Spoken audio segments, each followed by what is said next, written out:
د زمانې حقیقي وارث د ما او تاسو د زړو دلبر منجي عالم بشریت آقا امام زمان ظهور کی تعجیل لپاره بلندتر صلوات ختم کوئ.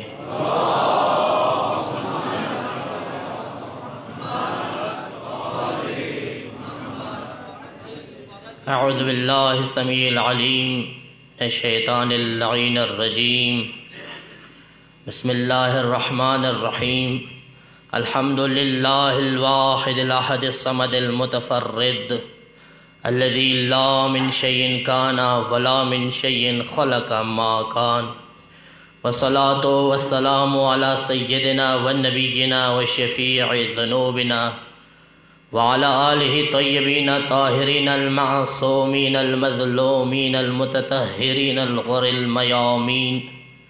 لا سيما إمامنا وقائدنا وصاحبنا بقية الله في الأرضين، روحي وأرواح العالمين لتراب مقدمه الفداء. أما بعد، فقد قال الله في كتاب الله: بسم الله الرحمن الرحيم. فلولا نفر من كل فرقة منهم طائفة ليتفقهوا في الدين. وقال أمير المؤمنين عليه أفضل الصلاة والسلام: تفقه في الدين فإن الفقهاء ورثة الأنبياء. درود وای محمد و آل محمد باندې.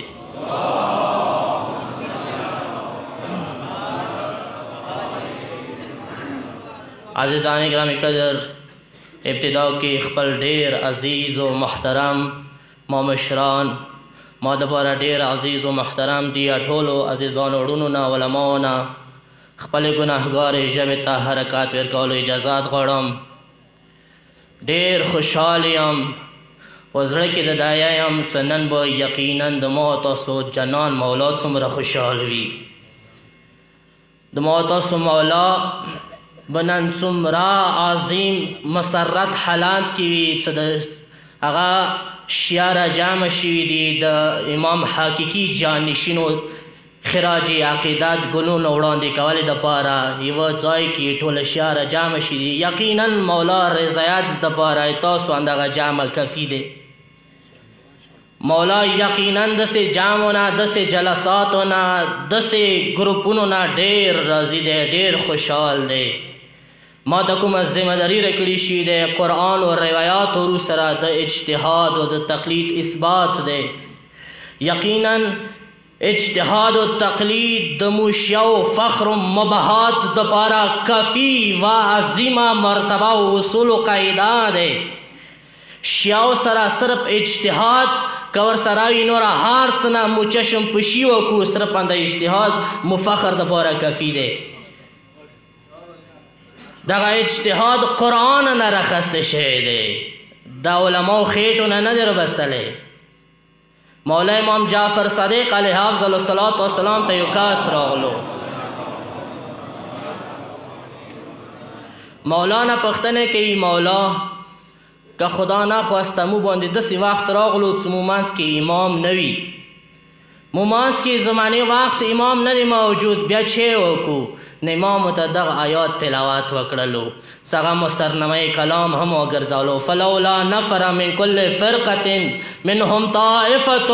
نه پکار دا دی چې هر یو ګروپ نه هر یو ټولي نه یو ګروپ یو ټولی داسې راوځي چې هغوی دین لیارې کې راشي مدینې ته، مدینې کې پیغمبر نه مسالې زده کړي، دین زده کړي. لیتفقهوا فی الدین، هغوی دین کې تفقه وکړي. تفقه یعنی گہرائی سره ډیپلی، یعنی آخري حد پورې دین سمجھ کې راولي، دین زده کړي. بیا چې وکړي بیا هغوی مرحله د هغه دی سلیونذروا قومهم، هغوی خپل قوم ته انذار وکړي. اذا رجعوا، څه کله خپل قوم ته واپس شي پس اجتهادو ته مجتهدینو ذمهداري وکړي. انذار راغلی دی، انذار دپاره انبیا نازل شوي دي، انذار دپاره مرسلین راغلي دي. دینا دغه پاته لګېږي چې مجتهدینو لیاره د پیغمبر لیارې ادامه دی. انذار دپاره پیغمبران هم راغلل، همدغه ډیوټي مجتهدانو ته هم ویر کړلی شوه. دینا دا اندازه دغه معلومه شوله چې مجتهدانو کومه لیاره دی د پیغمبر لیارې تسلسل دی. ځکه امام خمیني وویله څه ولایت فقیه تسلسل دی ولایت پیغمبر اکرم. څکه چیرې انسان څه واپس دین حاصل کړلو واپس خپل قوم ته راغللو قوم ته پکار دی انظار وکړي نه قوم باندې د داسې کس هغه دین حاصل کړی دی دین کې تفقه کړی دی داسې کس خبره منله واجبه دی. دا د قرآن سیاق و سباق دغه آیات نه معلومیږي چې هغه باندې خبره واجبه دی څه پکار دی هغه خبره ومني. حجت دی مجتهد خبره ورته که چیرې حجت خو نه وای که چیرې خبره منله واجبه نه وای نه بیا دغه آیات معنا غلطه کیږي. آیات دی څه پکار دی یو کس لاړ شي قوم نه توجه مو دی که نه قوم نه یو کس لاړ شي دین حاصل کی بیا هغه قوم ته واپس شي هغه قوم وډر کی عاقبات نه وډر کی بعد عاقبات نه وډر کی قیامات نه وډر کی نو بس کله واپس شو که چیرې د دغه مجتهد خبره د قوم باندې واجبه نه وي بیا ډور شولې معنا غلطه دی چونکې حجت دی خبره ورته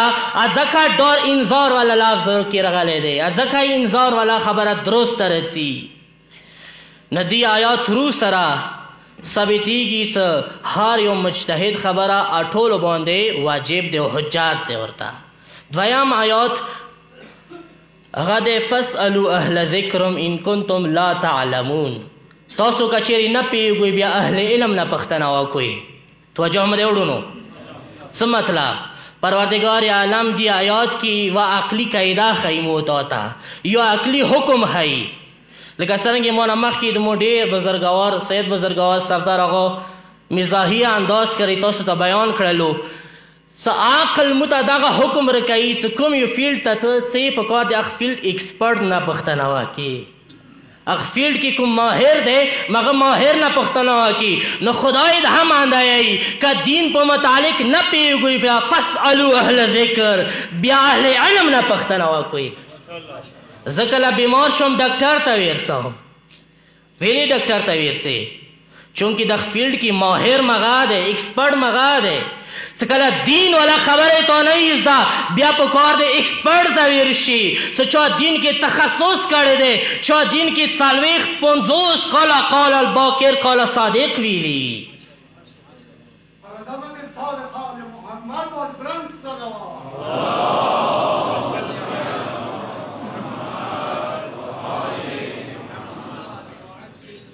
نو یقینا دی طرف ته زه نه سوم چونکې هغه صاحب دی باندې ښکلې روشنۍ واچوله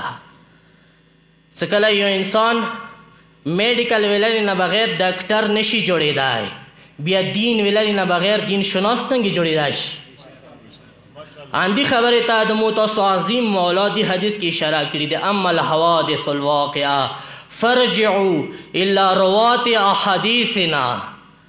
څه کله مولا غیب کېدلو د مو تاسو عظیم مولا د زمانې وارث څه کله غیب کېدلو غیب پردې ته تللو غیبت کبرا ابتدا کې مولا دغه نوراني حدیث فرمایش کړو. څه کله تاسو ته نوي واقعي پیش کېږي بیا دې ټایم کې تاسو هغو کسانو ته رجوع کوئ چې مو احادیث تاسو ته پیش کوي دا حدیث نه ښه توجه وکړئ مولا نه ویله څه تاسو ایمو احادیثو ته رجوع کوئ تاسو مو حدیث ته رجوع ما کوئ ویلې څه تاسو مو حدیثو نه پوهېږئ احادیثو باندې پوهه معمولي خبره نه دی تفقه حدیث مختلف اقسام دي احادیث مختلف علم دی هغه په متعلق نه پوهېږئ نه هغو کسانو ته رجوع کوئ چې هغه حدیث نه پوهېږي هغوی هم حدیث نه پوهوي هغوی حدیث نه مسئله راوباسای شي تا کې دومره طاقت نشته څه ته حدیث نه مسئله راوباسې که چېرې دا طاقت در کې پیدا شو اندی د مجتهد نه آئی هر چوک حدیث نشي پوهېدلی هر چوک قرآن نشي پوهېدلی ځکه مولا ویله چې تاسو رجوع کړئ له روات یا حدیث نه هغو کسانو ته هغه حدیثونه روایت کوي تاسو ته دی نه ویله چې مو حدیثو ته رجوع کړئ. مولا امام جعفر صادق علیه افضل الصلاة والسلام ته یو کس راغلو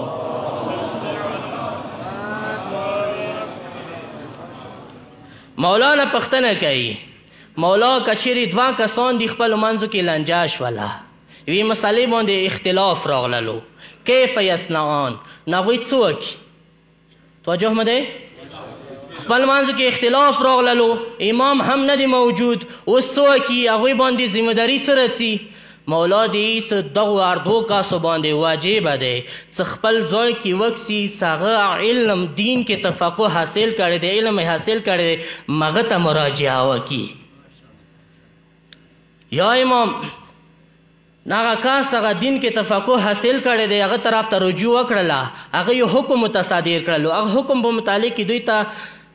څه پکار دی مولا دوی ته کوم یو حکم د هغه کس هغه دین کې تفقه حاصل کړی دی هغه عالم دین دی هغه مجتهد زمان دی هغه کوم یو حکم صادر کو هغه حکم ایمو طرف نه هم دی که چیرې دغو دو کسانو کې یوه کس هغه حکم رد کړلو گویا دی ایمو حکم رد کړلو والراد علینا راد الله چا څه مو رد کړلو هغه خدای رد کړلو وراد الله فی حد شرک او چوک څه خدای رد کی چا څه خدای حکم رد کړلو هغه شرک وکړلو معمولی خبره نه ده مجتهد په خلاف هر څوک راپوځي خپل نجس شوی ته حرکات ورکوي مجتهد خلاف خبره کوله شرک ته انسان رسوي مجتهد په خلاف خبره مشرک انسان جوړوي بس مجتهد معمولی شخصیت نه ده دا پیغمبر طرف نه منسوب ده امام طرف نه منسوب ده سچا مجتهد فیصله رد کړله هغه مشرک الزمان ده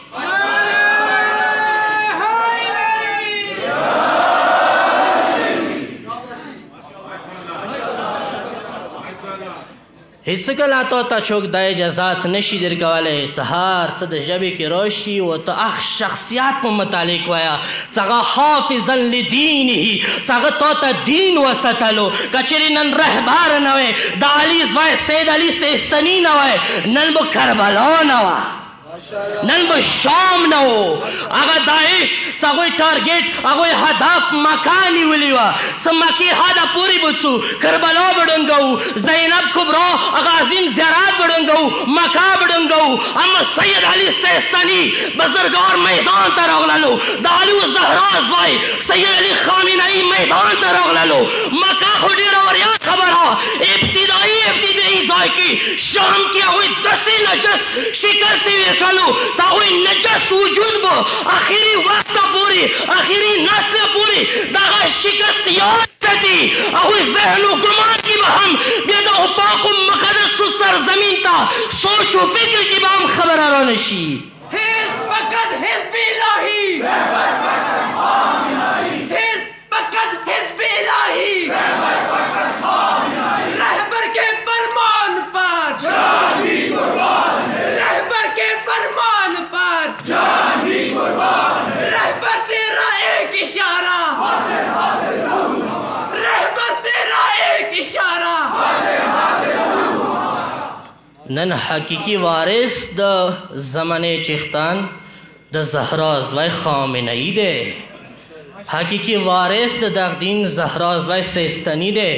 مغوی حافظا لدینه دی بس ما نور عرض هم کوونکي خو ټایم ډېر زیات تېر شولو معذرت هم غواړم زه خپل ټایم نه لږ زیات لاړم همدې خبرو باندې زه خپل تقریر اختتام کوم دعا کوم پروردگار نه پروردگاره حقیقی معنو کې مو د اجتهاد و مرجعیت لیارې باندې کوم